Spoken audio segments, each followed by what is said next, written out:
Имунизацијата, дарителството и македонското здравство се дел од темите во неделното интервју на Радио Слободна Европа, во која гостин е пензионираниот професор доктор Мирко Спировски, прв директор и основач на Институтот за имунобиологија и хумана генетика при Медицинскиот факултет во Скопје.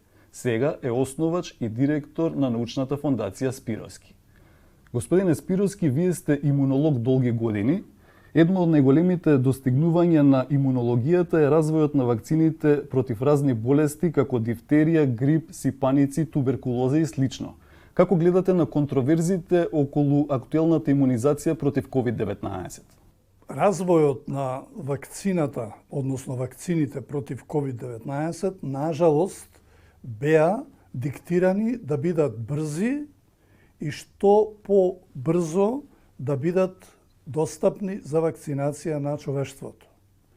Тој основен постулат принуди големите произведувачи на вакцини кои што се бават долги години да мораат да направат поинаков, побрз, поефикасен и регулаторно поскратен систем. Тоа е основната причина што овие вакцини против COVID-19 беа произведени и пласирани и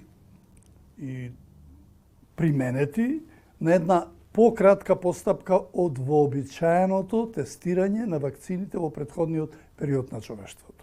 Значи, ова е за прв пат такво нешто да се случи.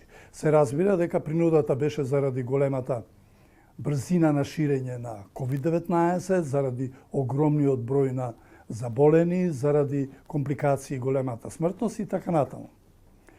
И јас мислам дека оваа вакцина е ефикасна и е добро направена за вакви услови, но таа не може да биде споредена со ефикасностите на другите вакцини произведени во претходниот период на по-прецизен и на по-контролиран начин. И тоа е основна дилема. Дали според вас се оправдани стравувањата кај дел од луѓето за долгорочната безбедност на вакцините? Тука последниве 20 години многу се дискутираше и се дискутира се уште, особено за комбинираната вакцина која што е ММР на англиски, која што заправо беше, јас би рекол, оптужена или беше сугерирано дека е поврзана со една од тешките болести, аутизмот. И од тука произлезе цела едно движење кое што направи да што поголемо внимание се посвети на процесите на вакцинација, на квалитетите на вакцините, на комбинациите на вакцините и евентуално на среднорочни или долгорочни влијанија. Тука беа вклучени огромен број на институции, направени меѓународни организации. Зошто ова го велам? Затоа што од сите тие произлезе еден бран на незадоволство и барања и движење против вакцинално, кое што денес е обелоденето и присутно и идентифицирано како објективно постоечко во целиот свет, па и во нашата држава. И со тоа се создаде дилема дали ова вакцина, слично на вакцините за кои што, по моје мислење, без основа се тврдеше дека се штетни, може да предизвикаат долгорочни штетни влијанија или не. Се разбира дека периодот од примената на вакцината до денес е толку мал, што не може да се извлечат конечни научни заклучоци. Може да се извлечат епидемиолошки, може да се извлечат медицински, клинички и така натаму, но не и научни заклучоци. Прелиминарните научни заклучоци негираат дека оваа вакцина, односно овие вакцини, различните видови против COVID-19, би можеле да имаат негативно краткорочно или долгорочно дејство. COVID-пандемијата трае веќе 2 години. Дали сметате дека имунолозите веќе точно разбираат како оваа болест го напаѓа човекот и како може да се превенира? Прво, имуниот систем е комплексен механизам и тој подразбира две раки, две раце. Едната е имун систем во течниот систем, во телесните течности, го викаме хуморален имунитет, и другиот е клетките кои што се борат со своите имунолошки механизми против надворешните штетни влијанија. Вирусите, по правило, во имуниот систем се напаѓаат, односно организмот се брани преку клеточниот имунитет. Испитувањата кои што досега се правени за овие 2 години, главно се правени врз хуморалниот имунитет, значи оној кој што е помалку битен, кој што е заедно во соработка со клеточниот имунитет, меѓутоа не е доминантен и не е пресуден. И поради тоа многу дилеми има. Мерењата на противтела кон COVID-19, висината на тие противтела, различноста на класите кои нив ги предизвикуваат, имуноглобулин М, имуноглобулин Г и така натаму имуноглобулин А, сето тоа е проучено во релативно добра мерка до денес. Меѓутоа, клеточниот имунитет и соработката на клеточниот имунитет со хуморалниот имунитет се уште во научната литература имунолошка не се конечно разјаснети и утврдени. Ќе треба уште време за да тоа се направи.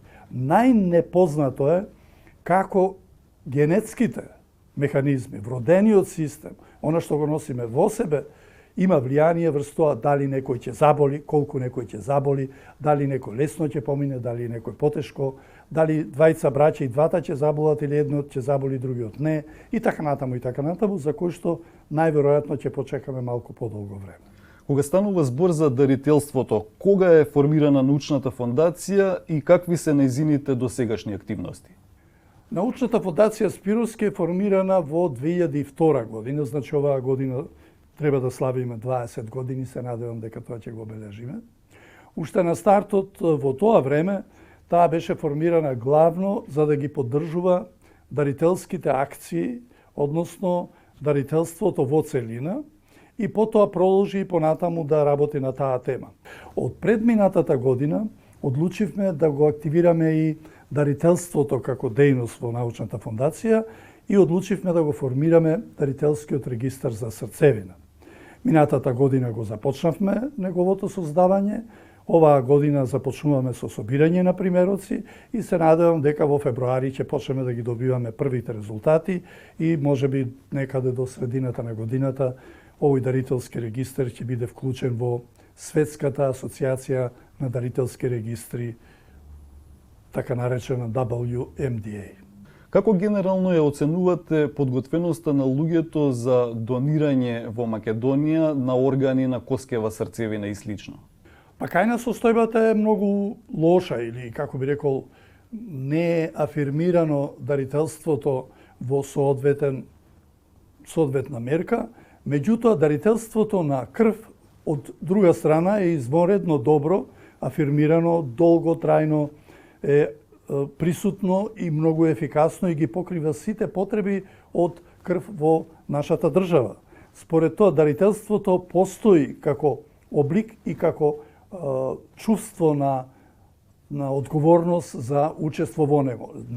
Наспроти тоа, дарителството за солидни органи, кое што е многу покомплицирано и по начин на изведување, но и по начин на убедување на луѓето и по начин на организација, подолго време не беше афирмирано, се до минатата година, кога во нашата држава е направен крупен исчекор и кога се направени над 5 трансплантации на срце, повеќе на бубрези, на коски и така натаму. Значи, не е тоа дека луѓето не сакаат или немаат спремност тоа да го направат, туку нашата држава нема спремност да поттикне и да направи убедување и организацијска поставка на дарувањето на солидни органи и ткива.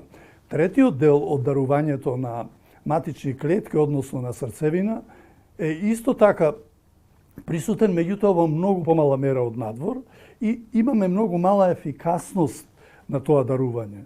Тоа ќе каже од дарителите кои што се согласиле да даруваат, многу мал број биле избрани за потенцијални дарители. Тоа е бројка од 2-3 дарители, не повеќе. Тоа е затоа што исто така во овој дел не постои програма за поттикнување на дарувањето на срцевина, односно на матични клетки.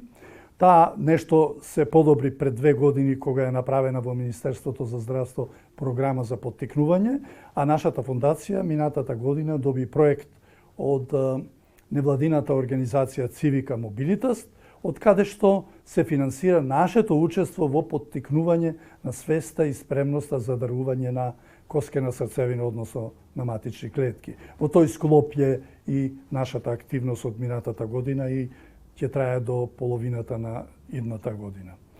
Каква е улогата на научната фондација во дарувањето на коскена срцевина? Улогата е практично комплетна, но зафаќа само еден дел од општеството, а тоа е невладиниот сектор. Во владиниот сектор постои дарителски регистар, тоа е на Институтот за имунобиологија и хумана генетика, но во невладиниот ово е прв и овој за сега единствен. Разликата меѓу државниот и невладиниот дарителски регистар е огромна, односно во државните регистри државата со целиот свој капацитет, простор, вработени хемикали, финансирање преку фондот, поттикнување и така натаму ја покрива целокупната активност. А во невладиниот сектор нема никакво такво влијание финансиско, односно тука невладините организации и фондациите учествуваат во целосно покривање на трошоците. Каков е процесот низ кој луѓето треба да поминат за да донираат коскева срцевина? Треба да се пријават тие што сакаат, кај нас тоа го вршат на веб-сајтот на нашата фондација, и од кој ќе се пријават, од кај нас добиваат еден комплет, коверт во кој што постои упатство, во кој што постојат сите материјали, да не должам, има видео, може тоа да го видат гледачите. И после тоа, со тој комплет, сами можат дарителите да земат примерок од образ, тоа се брис од образ, да го внесат во коверти и да го пратат до нашата фондација. Од нашата фондација овие коверти се праќаат во Америка за тестирање на генетскиот состав на потенцијалниот дарител во акредитирана лабораторија за ХЛА диагностика и резултатите се враќаат назад кај нас во фондацијата. Од нашата фондација овие резултати потоа се внесуваат во специјализиран софтвер за дарителски регистри и преку него се внесуваат во базата на податоци на Светската асоциација за дарителски регистри. На тој начин, секој кој што сакал да биде потенцијален дарител, со завршување на оваа постапка, може да биде на располагање во цел свет на било кој, ако му е потребна трансплантација на коскена срцевина. Колку болести можат да се третираат со трансплантација на коскева срцевина? Најчесто и најмногу коскената трансплантација се врши кај малигните заболувања на крвта. Кај нас, меѓу народот познати со зборот леукемии. Освен тие, можно е да се употребат и уште неколку други заболувања во кои што трансплантацијата на коскената срцевина може да помогне, но во сите овие случаи би сакал да напоменам дека пациентите на кои што им е трансплантирана коскена срцевина конечно се излекувани и цел живот заправо немаат потреба од дополнително лекување освен од одржување. Господин Спировски, ви благодарам за интервјуто. Ви благодарам за поканата. Почитувани, го следевте неделното интервју на Радио Слободна Европа. До гледање.